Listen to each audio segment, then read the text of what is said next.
دنیا کو اخلاقیات اور اقدار کا درس دینے والے یورپ کا گھناؤنا ماضی، تجارت کے نام پر ملکوں کو غلام بنانے والے یورپی قزاق، دولت مند ایشیائی ممالک کو غلام بنانے والے یورپ کا بھیانک چہرہ، برطانیہ، فرانس، پرتگال، ہالینڈ، اسپین، حتیٰ کہ امریکہ تک نے چین کو لوٹا، غلاموں کی خرید و فروخت کی، تاجروں کے بھیس میں ڈاکے ڈالے،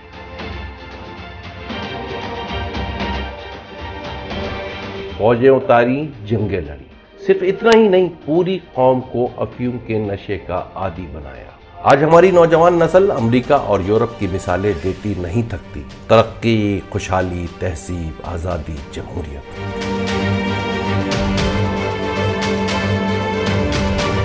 آئیے آپ کو مغرب کا بھیانک چہرہ دکھاتے ہیں۔ جانتے ہیں یورپ اور امریکہ نے اپنی خوشحالی کے لیے کس طرح ایشیا کو نوچا، کھسوٹا اور برباد کیا۔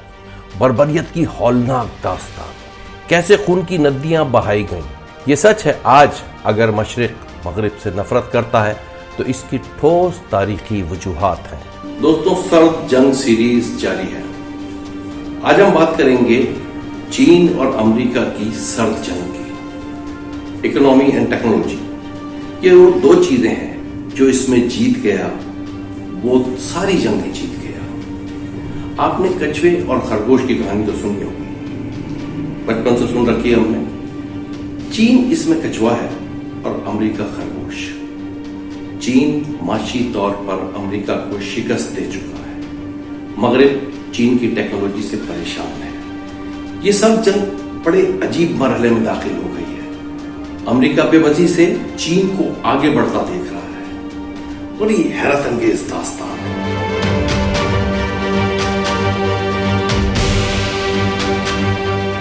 16ویں صدی کا آخری اشرہ، ہندوستان میں مغل شہنشاہ اکبر اعظم کی حکومت، سونا اگلتی ریاست، ہر طرف خوشحالی کا دور۔ برطانیہ میں ملکہ الزبتھ اول کی حکومت، خانہ جنگی کا شکار چھوٹا یورپی ملک، زراعت کارخانے تباہ، غربت اور بدحالی۔ یورپ کے دیگر ممالک پرتگال، اسپین سے کہیں پیچھے، تاجروں کے روپ میں تجارتی جہازوں کو لوٹتے برطانوی قزاق، اور پھر یہی قزاقی قومی وتیرہ بن گئی۔ ہندوستان سونے کی چڑیا، 31 دسمبر سن 1600 کو ملکہ الزبتھ اول کی کمپنی ہندوستان میں تجارتی حقوق حاصل کرتی ہے۔ اس کمپنی کو ہم ایسٹ انڈیا کمپنی کے طور پر جانتے ہیں، جس نے تجارت کے نام پر 100 سال ہندوستان پر حکومت کی، ہم کو غلام بنایا۔ برطانوی قزاقوں نے ہندوستان کو دونوں ہاتھوں سے لوٹا۔ غلامی کے یہ 100 سال برصغیر کی یادداشت کا انمٹ حصہ ہیں، ایک ایسا زخم جو آج بھی تکلیف دیتا ہے۔ ماضی کا تاریک باب ایک برطانیہ ہی نہیں تھا۔ اس دور میں یورپ کے تمام طاقتور ممالک تجارت کی آڑ میں ملکوں کو غلام بنایا کرتے تھے۔ ہم تو صرف 100 سال غلام رہے، چین پورے 500 سال غلامی کی دلدل میں پھنسا لٹتا رہا۔ پرتگال، اسپین، برطانیہ، فرانس اور ہالینڈ کے قزاق چین کو لوٹتے رہے، چینیوں کو غلام بناتے رہے، پوری قوم کو افیون کی لت میں مبتلا کرتے رہے۔ بین الاقوامی سازشوں کی پراسرار داستان، ایشیا کے دولت مند اور خوشحال ممالک کو لوٹ کر ترقی کرنے والے یورپی ممالک کا داغدار ماضی تاریخ کا حصہ ہے۔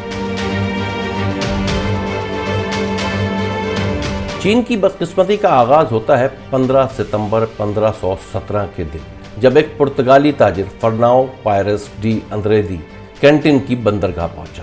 مقامی انتظامیہ سے تجارت کی اجازت ملنے کے بعد کاروبار شروع کیا۔ چین میں منگ خاندان کی بادشاہت ہے۔ وسائل سے مالا مال چین ایک خوشحال ملک جس کی جڑیں قدیم ماضی سے جڑی ہیں۔ چین کئی صدیوں سے یورپ سے تجارت کر رہا ہے، مگر چینی حکمران ناواقف تھے کہ یورپ کس طرح تجارت کے نام پر پورا ملک یرغمال بنا لے گا۔ پرتگال اور اسپین نے 1490 میں مل کر اپنے خطے میں اسلامی ریاستوں کا خاتمہ کر دیا تھا اور ایشیا اور افریقہ میں اپنے ہاتھ پاؤں پھیلا رہے تھے۔ ریشم، اناج، مسالوں اور دیگر ایشیائی مصنوعات کے لیے بحری راستے کی تلاش۔ انڈونیشیا اور ملایا کا بحری راستہ چین سے گزرتا تھا۔ یورپ نے ایک منظم منصوبے کے تحت علاقوں کو فتح کرنے کے لیے تجارت کا نقاب پہنا۔ ہم جانتے ہیں کہ ہسپانوی کولمبس انڈونیشیا کے لیے روانہ ہوا مگر امریکہ جا پہنچا۔ دوسری جانب پرتگالی واسکو ڈی گاما افریقہ سے گزرتے ہوئے انڈونیشیا، ملایا اور ہندوستان کا بحری راستہ ڈھونڈنے میں کامیاب رہا۔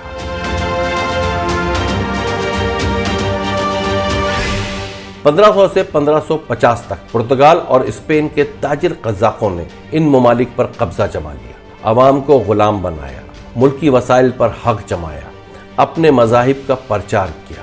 یورپ کے پاس اس وقت جدید آتشی اسلحہ موجود تھا، لہذا چین سمیت یہ ممالک اپنا دفاع نہ کر سکے اور غلامی کی دلدل میں دھنستے چلے گئے۔ آج دنیا اس دور کو کولونیلزم یا نو آبادیاتی دور کے نام سے یاد کرتی ہے، جو تاریخ میں ظلم و جبر کا خوفناک دور ہے۔ بہرحال آہستہ آہستہ پرتگالی تاجروں نے چین کے شہر کینٹن کے ساحل پر عمارتیں اور پھر قلعے تعمیر کرنا شروع کر دیے۔ پھر یہ سلسلہ آگے بڑھنے لگا۔ مقامی تاجروں کا اغوا، نوجوان لڑکیوں بچوں کو غلام بنانا، علاقے میں غنڈہ گردی، پرتگیزی تجارتی غنڈے بندوقوں کی طاقت پر راج کرنے لگے۔ چینی حکومت نے کارروائی کی، کیونکہ چینی فوج کے پاس آتشی اسلحہ نہ تھا، مگر عددی اکثریت کی بنا پر پرتگالیوں کو مار بھگایا۔ پورے چین میں یورپ کے خلاف نفرت پھیل گئی۔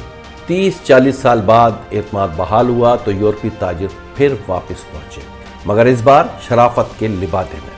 پھر تجارت شروع ہوئی، چائے، چینی برتن، ریشم، رفتہ رفتہ انگریز اور ڈچ بھی شامل ہوتے گئے۔ کچھ عرصے بعد برطانیہ کی ایسٹ انڈیا اور ہالینڈ کی ڈچ ایسٹ کمپنیاں قائم کر دی۔ اس طرف واسکو ڈی گاما نے چال چلی تو دوسری جانب کولمبس کے چال نے لاطینی امریکہ اور افریقہ کو لپیٹ میں لے لیا، جہاں یورپی ممالک سونے اور چاندی کے ذخائر پر قابض ہو گئے۔ یہ سونا چاندی چین لایا جاتا اور اس کو سکوں میں ڈھال کر یورپ لے جاتے۔ چین رفتہ رفتہ عالمی سازش کا مرکز بنتا گیا۔ یورپی کمپنیوں کا سکہ چلنے لگا۔ ایسٹ انڈیا کمپنی چین کی چائے امریکہ میں فروخت کرتی تھی۔ امریکہ پر اس زمانے میں برطانیہ کا قبضہ تھا۔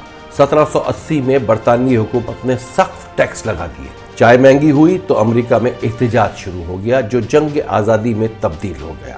اسپین نے اس تجارتی لڑائی میں جنگ آزادی کا ساتھ دیا اور 1783 میں امریکہ آزاد ہو گیا۔ برطانیہ نے اسپین سے بدلہ یوں لیا کہ اس کو سونے چاندی کے سکے دینے بند کر دیے، جو کہ چین میں بنائے جاتے تھے۔ 1650 سے 1750 تک چین دنیا کی بڑی معیشت تھی، چونکہ سونے چاندی کی تجارت یہیں سے ہوتی تھی۔ یہ الگ بات ہے کہ چین کی معیشت پر برطانیہ کا قبضہ تھا، مگر اس کے خلاف چینی عوام کی جد و جہد بھی جاری ہے۔ ہم جانتے ہیں چین افیون کے نشے کی حوالے سے مشہور رہا۔ اس کی بھی نہایت عجیب و غریب داستان ہے۔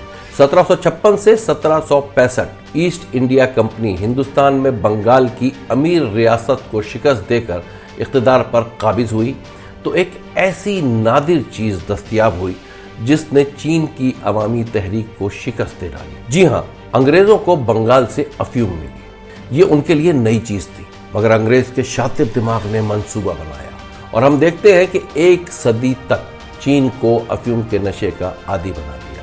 1765 میں انگریزوں نے افیون کی کاشت پر قبضہ جمایا اور پورے چین میں پھیلا دیا۔ 1790 کے بعد امریکی تاجر بھی اس منصوبے میں شامل ہو گئے اور پھر فرانس بھی حصہ بن گیا۔ تاریخی دستاویزات کے مطابق 1837 میں برطانوی، امریکی اور فرانسیسی تاجر 1400 ٹن سالانہ افیون چین اسمگل کرتے تھے۔ چین کے بادشاہ نے منشیات کے خلاف بڑا آپریشن کیا تو ایسٹ انڈیا کمپنی بھڑک اٹھی۔ 1839 سے 1842 یعنی 3 سال برطانیہ اور چین کے درمیان جنگ ہوئی، جسے تاریخ میں افیون جنگ یا اوپیم وار کہا جاتا ہے۔ برطانوی فوج جدید اسلحے سے لیس چین کو شکست ہوئی اور ایسٹ انڈیا کمپنی نے آزادانہ تجارتی شرائط بنوا کر چینی تجارت اور وسائل پر قبضہ کر لیا۔ تاریخ میں اسے چین کے لیے ذلت کی صدی یا سینچری آف ہیوملیشن کہا جاتا ہے۔